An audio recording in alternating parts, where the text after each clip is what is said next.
पुण्यातल्या सभेत बोलताना उपमुख्यमंत्री अजित पवारांनी नक्कल करत सुप्रिया सुळेंवर सडकून टीका केली होती। 2019ला जनतेला आश्वासन देऊन सुद्धा एमआयडीसी झाली नाही तरी मत मागायला येतात असं अजित पवार म्हणाले आणि यावरून राजकारण पेटलेलं आहे। पाहूयात। बारामती लोकसभा निवडणुकीत उपमुख्यमंत्री अजित पवार आणि सुप्रिया सुळेंमध्ये जुनी आश्वासनं आणि विकास कामांच्या श्रेयावरून वाकयुद्ध रंगलंय। भोरवेल्ला तालुक्यातील एमआयडीसी वरून या वादाला तोंड फुटलंय। शनिवारी अजित पवार यांनी भोरवेल्ला मुळशी तालुक्यातील पदाधिकारी मेळाव्यात सुप्रिया सुळेंना एमआयडीसीच्या आश्वासनाची आठवण करून दिली होती। त्यावरून सुप्रिया सुळे यांनी पलटवार केलाय। काहींनी उमेदवार म्हणून येत असताना अशा प्रकारच्या वल्गना केल्या की जर आम्ही इथं एमआयडीसी आणली नाही तर 2019ला मत मागायला येणार नाही, परंतु मत मागायला आले, एमआयडीसी आली नाही। तुम्ही पण 2019ला निवडून दिलं।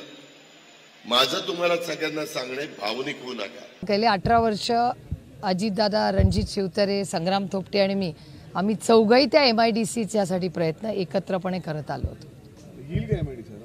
आलं तर स्वागतच आहे ना। कुणाला एमआयडीसी? माझ्या लोकसभा मतदारसंघात सगळीकडेच एमआयडीसी आहेत आणि त्या आदरणीय प्रत्येक फॅक्टरीचं उद्घाटन आदरणीय शरद पवारांनी केलेलं। लोकसभा निवडणुकीच्या पार्श्वभूमीवर भोरवेल्ला मुळशी परिसरातील एमआयडीसीचा मुद्दा पुन्हा एकदा चर्चेत आलाय। 2014च्या लोकसभा निवडणुकीत सुप्रिया सुळे यांनी इथल्या जनतेला एमआयडीसीचं आश्वासन दिल्याचं सांगत अजित पवार यांनी सुप्रिया सुळेंची राजकीय कोंडी करण्याचा प्रयत्न केला होता।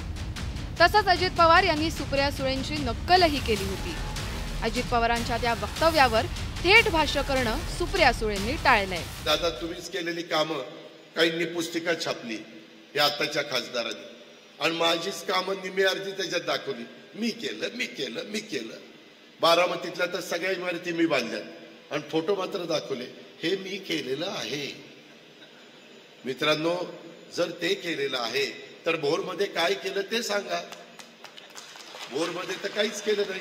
तुमच्या दोघांची नाव आहेत, ते माझ्यापेक्षा वयाने खूप मोठे आहेत, पदानी, वयानी, नात्यानी माझ्यापेक्षा खूप मोठे आहेत ते, आणि माझ्यावर झालेल्या संस्कारांमध्ये आपल्यापेक्षा वयाच्या मोठ्या माणसाला आपण फक्त आदर सन्मानच द्यायचा असतो। सुप्रिया सुळेंनी नुकताच आपला कार्य अहवाल प्रसिद्ध केलाय। बारामती लोकसभा मतदारसंघात खासदार म्हणून केलेल्या विकास कामांचा लेखाजोखा त्यामध्ये मांडण्यात आलाय। पण आता पवार बहीण भावात विकास कामांवरून श्रेयवादाची लढाई रंगली आहे। सुप्रिया सुळेंनी अहवालात नमूद केलेल्या कामांवरती अजित पवारांनीही दावा सांगितलाय। त्यामुळे पवार विरुद्ध पवार संघर्षात श्रेयवादाची लढाई रंगली आहे। Bureau report, news 18 Lokmat.